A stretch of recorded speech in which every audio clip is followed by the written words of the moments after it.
Do you love old cars and trucks? Join us on Bring 'em Back to Life, where we search the salvage yards and backyards of America to find that gold mine of a parts car or that restorable gem in the rough.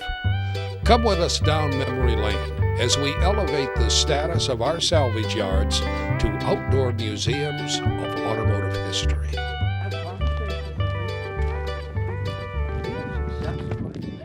Come on, this is where the magic goes.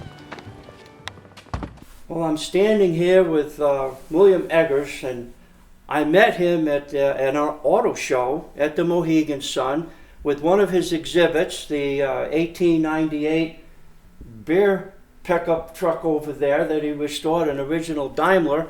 I contacted him later and I said, can I come up to Goshen and get your history, what you've done and how you build stuff? And here we are in Goshen, Connecticut. And Bill, it's nice to meet you again. We're standing in front of your newest creations, but we want you to tell us how you started. I used to live in Queens. I was born there. Basically, when I started working in the city, I was doing all the shop work for a construction outfit that I owned and ran. So I had a lot of time to kill doing absolutely nothing. So I got making unique vehicles and stuff like that. Most of the stuff, after I retired, I came up here and, during my lifetime, I was restoring motorcycles, antique motorcycles. It was interesting, and because when you're in Manhattan, you don't have much space to work and play. I just had a single car garage in Queens. I worked there every night and weekends and restore motorcycles and had fun. And then took them to different shows and antique meets and get-togethers for the Antique Motorcycle Club of America. After I retired, then I basically did a lot of different unique items, vehicles, because it was the firsts of this, the first of that, where most of them didn't have originals left. I didn't have sophisticated modern equipment. I basically built all this stuff and still do. In general, the hand tools that they had back then. It's fun doing it. I enjoyed doing it. And so now I just keep doing it all the time in my shop here, 7 days a week. And everybody loves what I build and stands there and asks me questions. And most of the time I have all the answers, because when you build something like this, you're at it. You're not there for 2 weeks building it. Takes me in general a year to build something, and so over the course of a year, you know everything about these damn things. You explained to us that this vehicle here, the Duryea, this was a gas vehicle. This one was gas. Correct. And it's going to be in the American Automobile Association's headquarters when correct. It's done. They have a new office building that they're renovating as we speak, and they're going to move into it, and this will be in their lobby, because their club logo for the last 50, 60 years, since 1935, the club logo is this car, and so that's why they wanted me to build this for them. And so I already did it on my own before they even knew that I could do it, and I had it on display in different shows and in different magazines and stuff. Then they saw that, so I already did 2 of them already, both of them went to private collections on this coast, and another guy in California bought some, a museum out there, which they told me they want me to duplicate, because, to be honest with you, most of my stuff is built over the top. I add a lot of gold leaf, a lot of brass, a lot of different types of painting on it. I customize it. It's 98% the way it came back then, but I do it my way because it's mine. And I don't give a damn what other people think. I do it because I like it, and so as long as I'm doing it, I make it pretty. Well, basically this is the dirty part of the whole trade. All the welding and grinding and spray painting I do right here inside.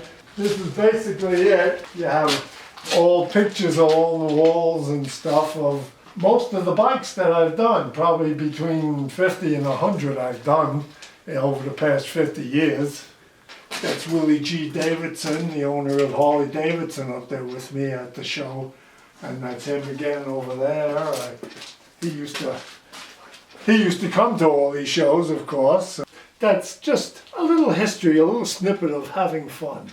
I've had shops and everything where I did all the furniture work for the renovating apartments that we did, or brownstones, or this or that. And it was, you know, everything. It goes the whole gamut. I mean, I probably have a master I'm probably a master in about 15 different trades from my whole life. I mean, from when I was 10 years old, I used to work. I think my whole first job was making little signs for people's lawns. I was like 10 years old, and I was making things in my basement and going around trying to, you know, do something with what I like to do. And so that was it from the start. And then I have all kinds of different stories about me building cars when I was 10 or 12. I mean, getting pulled over on a parkway, driving a little wood go-kart with a motor on the back, doing 50 miles an hour, because I made it, and the cops pulled me home to my mom, and, you know, gave me a good scaring and everything, but she was amazed, because she said, "Okay, officer, I'll take care of it, no problem." And so after they left, she says, "You built this thing and engineered all this?" I said, "Yeah, Mom, well, you know, I got to do something while you were at work." There was only me and her. So she looked and she says, "I'm proud of you, son. Boy, keep it up." That's awesome. And that's what I did. I just kept making all kinds of things. Kids would ask for all kinds of toys and this and that. This is before the electronic era here. Right. For Christmas and this. And what do you want? I want a belt sander or a table saw. I want this. I want a grinder. I want, what? What's with this kid? I mean, you know, but I used it. I mean, I was building boats in my teens in my basement. And as the old story goes, I did build a boat down there and couldn't get it out of the basement. I cut it in half, but I had fun doing it. So what the hell's the difference? I'm still doing the same damn thing now, and that's it for fun. So you have quite a few items that are in well-known museums now, right? I do. There's probably between 40 and 60 items out there. A lot of the items are motorcycles, which, believe it or not, went to one private collector on Long Island, and so nobody knew that I did these. And so recently he passed away, and his whole collection, which amounted to about 220 motorcycles, every one of them was hanging on the wall in his house. So he was a little, what is it called, eccentric, but he paid for them, he loved them, and I didn't really get credit for them, but now they're all over the United States, and everywhere I go trying to talk people into building things for their museum, they'll show me around, and I'll come across stuff that, "Oh, where did you get this?" "Oh, the auction. Oh, that's beautiful, isn't it?" I said, "Damn sure it is. I built it."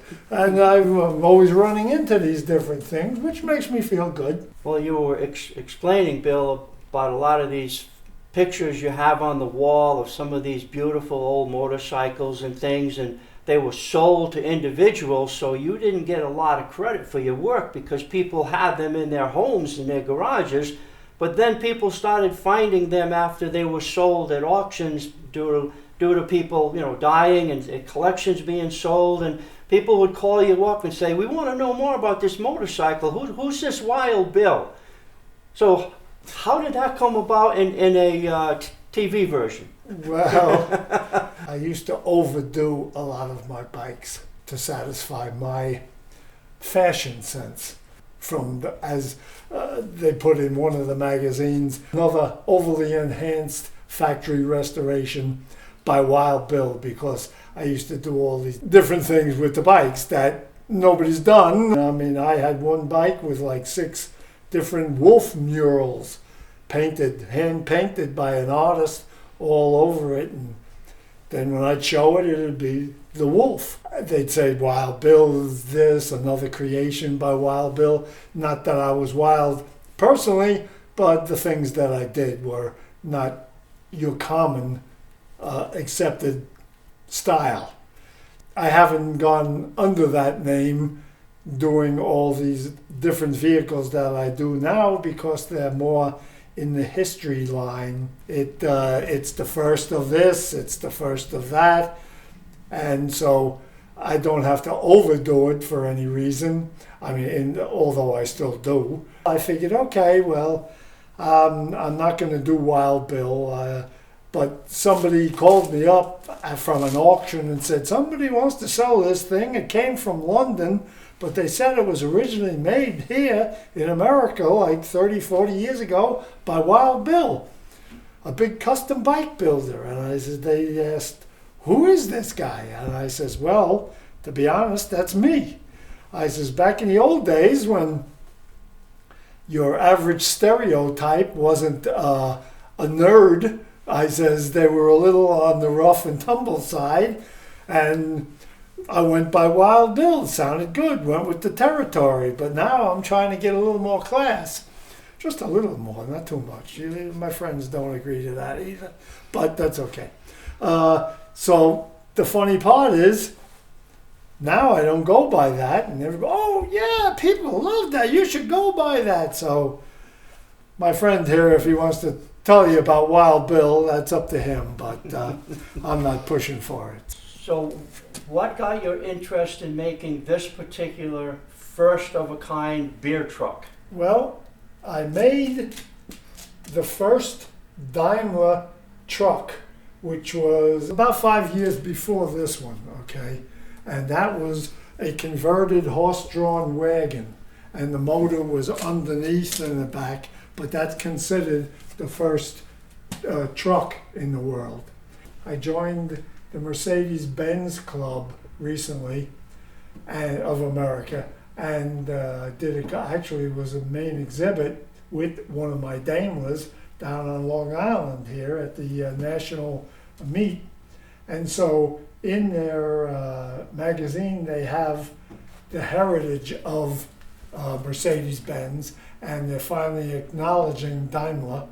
And so the bottom line is, I saw this particular thing in there under their heritage. They had a write-up on it, and I said, wow, that looks really cool. I think I'll build that. So just from that picture in the magazine, I built it from that. And this actually does run.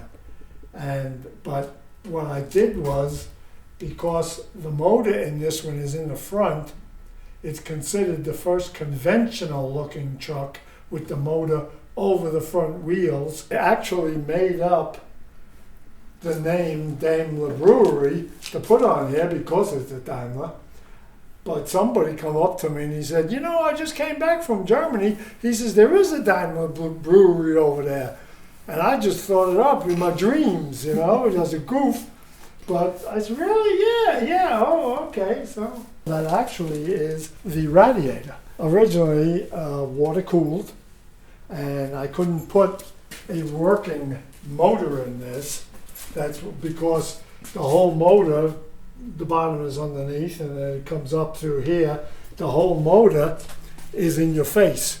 So I couldn't hide, disguise it, you know. So this doesn't run on its own power. I happen to have 2 of these that I made, and they're both for sale, but that's besides the point. The Benz 3-wheel car is, Mercedes-Benz considers that the first car in the world, but this, I have it on my signage as the first 4-wheel car in the world, because the Mercedes only is a three-wheeler. And so I figured, you know, being a businessman retired, let me build the first four-wheel car, and maybe the people that have because there are about 40 or 50 of them, replicas of the first one made in the United States out there in dealers and different things from Mercedes. I figured if you got the three-wheeler, you would want the four-wheeler in Daimler, because Daimler and Benz back in those days were buddies. They both worked in the same factory. But this was actually only made from this model that a friend of mine that was visiting Germany in the Mercedes-Benz Museum, they sell them over there, and this is the only thing I had to go by to build this thing. I'm kind of smiling because when I look at this, it looks to me like a huge flywheel that's been hogged out. Yeah, yep. What did you? How did you get to that? Well, mechanism? It's in there. I mean, I blow these things up, you know, go to take pictures and have them blown up down at Staples, and then I could see more technically what it is. This actually is one of the only things, this big chain sprocket is one of the only things that I had to have a modern day machine shop build for me. They did it with a computer and a water jet and made it to my specifications, and then I made it onto the wood hub and, you know, the way it was. But probably in the old days they'd had it carved out of a piece of steel with a rat tail file. I mean, it's ridiculous. But this portion of it is wood. Yes.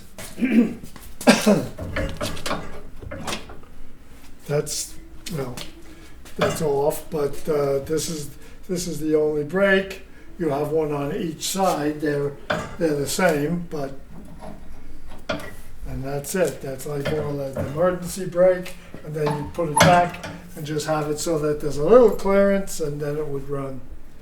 But a lot of these old things, including the Duryeas that we just saw over there, they didn't come with brakes. They didn't have brakes. The only brake was just to retard the motor and had the motor stop you slowly. Those are all they're called fellows, the rims for wood wheels, okay?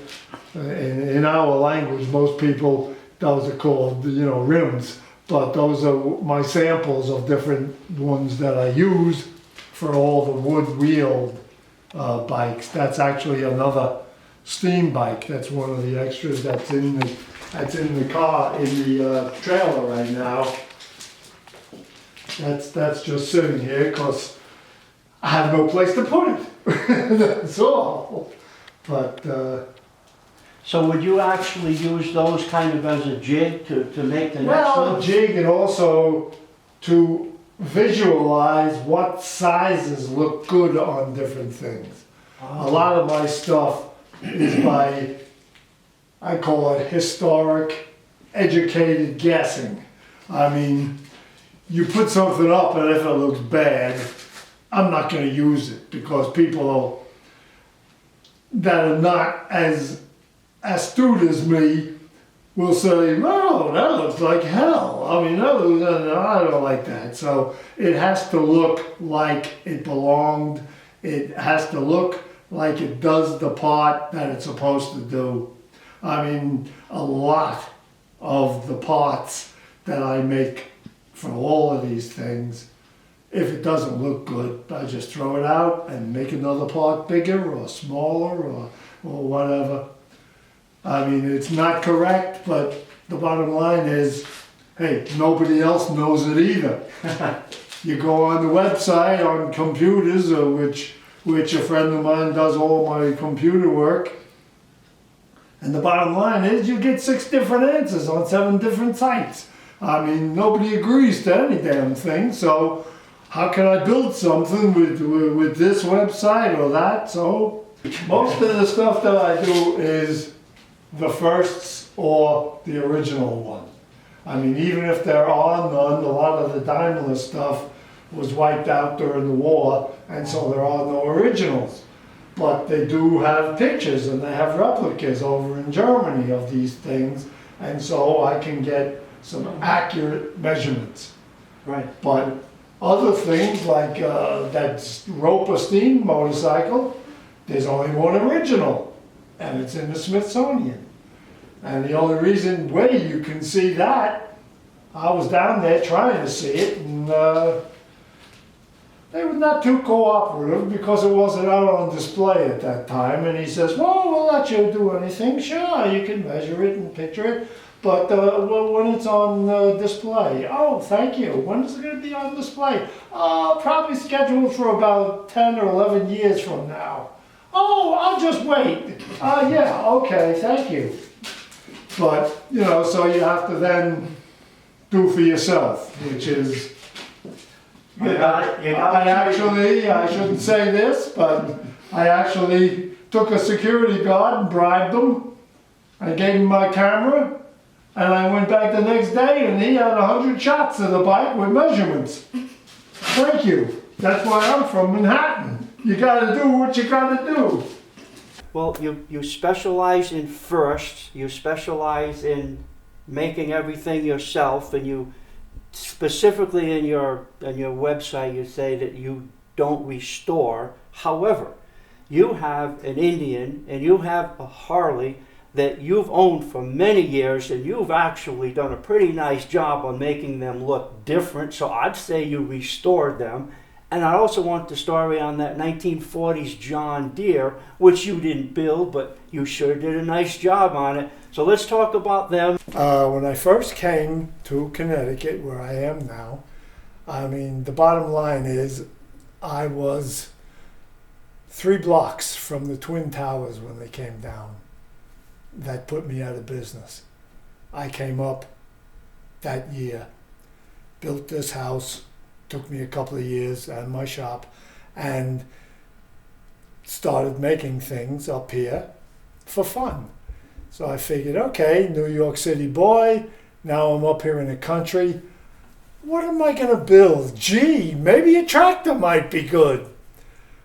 So I said, okay, so I looked around and I found an old John Deere H. It's about in the 30s, and so I got it off an old guy that you know, had a lot of old tractors.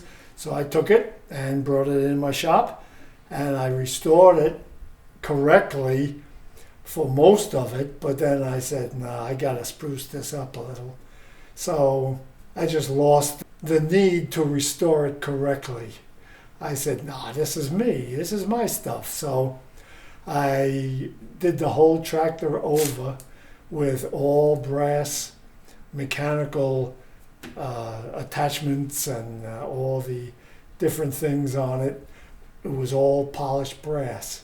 Everything on it I had custom that I made, toolboxes, seats, fenders, all kinds of stuff on this thing with actual furniture inlays cut into the wood. I mean, just went crazy on this thing. The actual spokes I did in polished brass, 1-inch polished brass spoke wheels. Now, if you're saying, well, it might look nice and this, never mind what it looks like, you go price brass and see what this costs, and then you'll know why people say he's half crazy. But the bottom line here also is that it looked beautiful. Finally, when I had it, after I showed it at a lot of John Deere tractor meets, I took it to an auction in Pennsylvania, in Hershey, and I sold it there. Some guy came up to me I never met before, who after that bought like everything that I made. But he says, wow, I never saw anything like that before. He says, I have every John Deere that was made from the first one. And recently, I mean, after that, I found out, boy, he does. And he was one of the biggest collectors of John Deere that there is. I can't mention any names, but he says, what do you want for it? So I told him what the reserve was, which usually you keep to yourself. But I figured, hey, this will go to a great home, and that's it. So I told him what I wanted. He says, okay, I'm going to bid all the way up to that. He says, that'll be it. So he did. He says, but you got to deliver it from here, take it home. And he lived around Atlantic City, New Jersey. So you know where it is. I know where it is. I visit it all the time. And half of my things that I've done are there. He probably has 20 of my different vehicles there. Actually, that's the person that sits on one of my Indians and watches TV at night because it's so beautiful. After the auction, I took it to his house. He goes, go to barn number C. All these modern new barns that he had, big things. I mean, they're probably each barn was 100 by 300 foot long. And he had like 8 of them filled with all kinds of stuff. One barn was all John Deere stuff. The other one was horse-drawn stuff. The other one was all Confederate Army stuff. The other one was, I mean, everything. He had cameras, every one that was made, sewing machines, every singer that was made. Anyway, so he opens up the door and he says, your tractor's going to be my centerpiece. I took it in, I looked around, and there was every John Deere that was made there.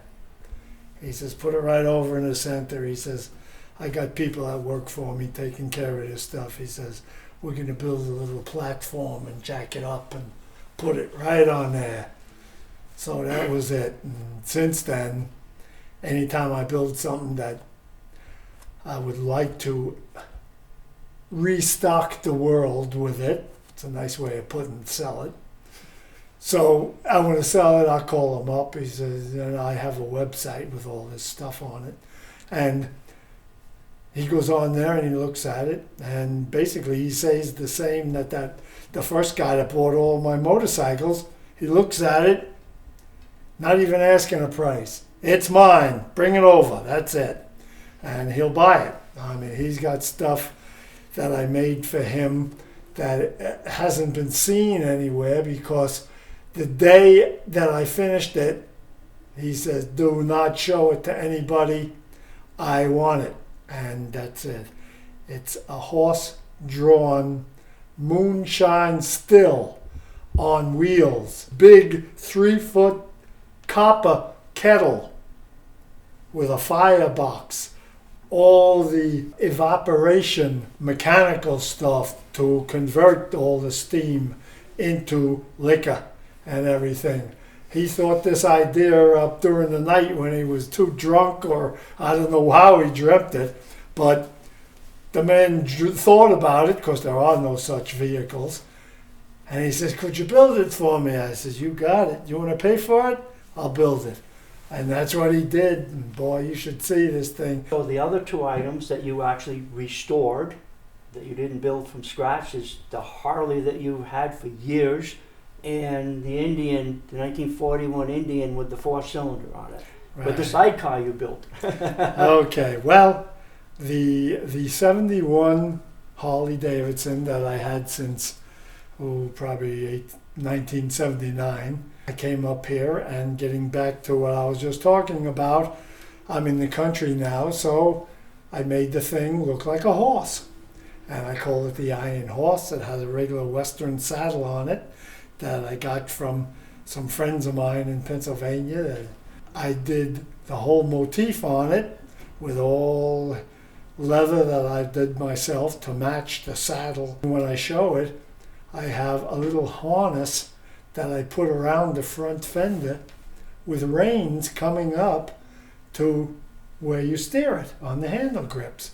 But it's only for show, unless I get some dumb people that come there and I want to goof around a little, and I tell them, oh, I use that once in a while, but the cops really don't appreciate it. They tell me it's a safety problem. One of the funny stories on that thing is I used to ride it with just the saddle on it in Manhattan. And getting back to the psychological thing, people would look at me riding around with this and actually, okay, yeah, he's nuts. I would ride it, but I had the stirrups on the saddle also. And I actually was splitting lanes in Manhattan. And I went through 2 cabs, and the stirrups got caught on the cab's bumper. The bike stopped, and I flew about 30 feet in the air and wound up on the sidewalk. Scratching my head, I said, I don't think I'm going to do that anymore. I got to take those stirrups off. So that's why the stirrups are not on it. But I didn't get a scratch. You probably didn't get a cab anymore either.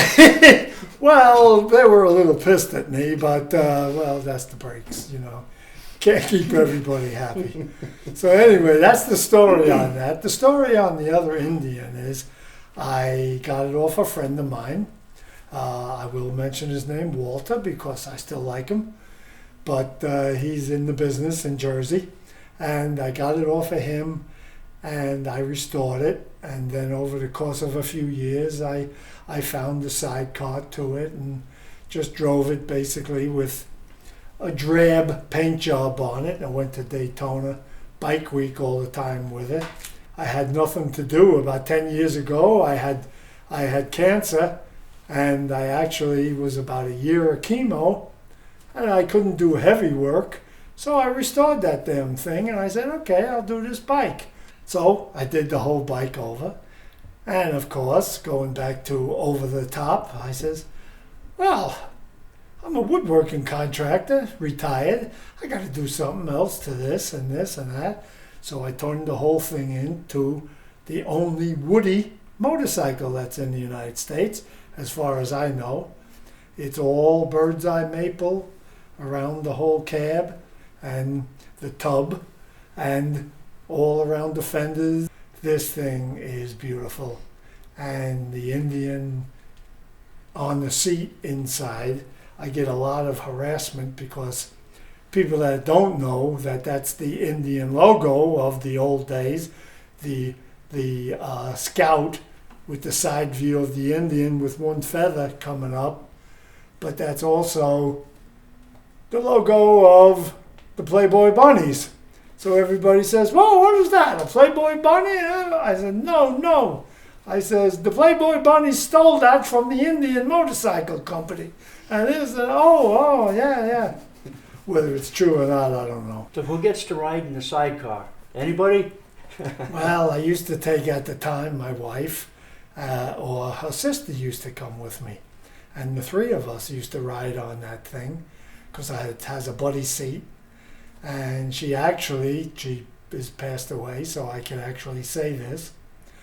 But she was a Madison Avenue psychologist in Manhattan. And she had all upscale people, clients and this and that. So the last thing that she wanted to be known as was a bike bitch. And so she would ride it, but she would not be in any pictures, any photographs of me on it or this or that. And she could actually ride it, with the stick shift and foot clutch and everything. And I used to sit in the tub and she'd drive me around and this and that. That went over great way back when. Before nowadays, a lot of women are riding bikes, God bless them, and it's accepted. But back then, when you see some skinny broad driving a bike, it's like, what the heck is going on there? And so, but anyway, then needless to say, I showed her once because of all these bikes that I used to do. I was in every other bike magazine. And I got a picture somehow of her driving the bike with me in the tub. And from all the people that I know that own these magazines and were friends and this and that, I actually got her on the cover a Harley Davidson magazine that came out 10, 15 years ago. And I brought it into her office and I said, hey, look at this. This looks like, and she almost hung me. But she says, okay, well, she says, I got to admit, none of my upscale people are into motorcycles, so nobody's going to see me. She says, but damn, I'm looking good, ain't I? And I said, you are. That's why you're on the cover. Okay, Bill, you told us that there's an event coming up called the Eastern States Motorcycle Exhibition, and you're a guest there. You will be exhibiting. Tell us about the vehicles you'll have there, and we hope to find you there and get a little video of you at the set. Okay, well, I did this show last year, the first time, and had a really good time. It's a nice show, and so they got in touch with me if I wanted to come back this year, because I have the Daimler motorcycle, the first gas motorcycle in the world. I replicated the original. I actually built about a half a dozen of them, and they're in museums around the United States. But I also built the 1867 steam motorcycle, which was made in Springfield, Massachusetts, and during the Civil War. And I have those that I'm going to bring to the show to show off the original. I mean, it's a motorcycle show. What better to have there than the first motorcycle, period. I built a couple of them, like I say. The first one I built was the Daimler, and then I said that was the first motorcycle, and I got a lot of back talk from people saying, no, the steam motorcycle was the first. And so it doesn't take much to upset me. So after I got upset, I said, the hell with you guys, I'll build that too. So I built them and sold them in sets, and they're around the United States. So, everybody enjoys them, but I kept one set for myself so that I can show it to whoever wants me to come on the East Coast. And so I had a good time, got all dressed up in period clothing, and did a whole bunch of interviews of everybody that came by and shots. A lot of people taking shots of me instead of the bike. I said, oh, how about the bike? Oh, yeah, we'll take that too, because I was standing there looking like a jerk.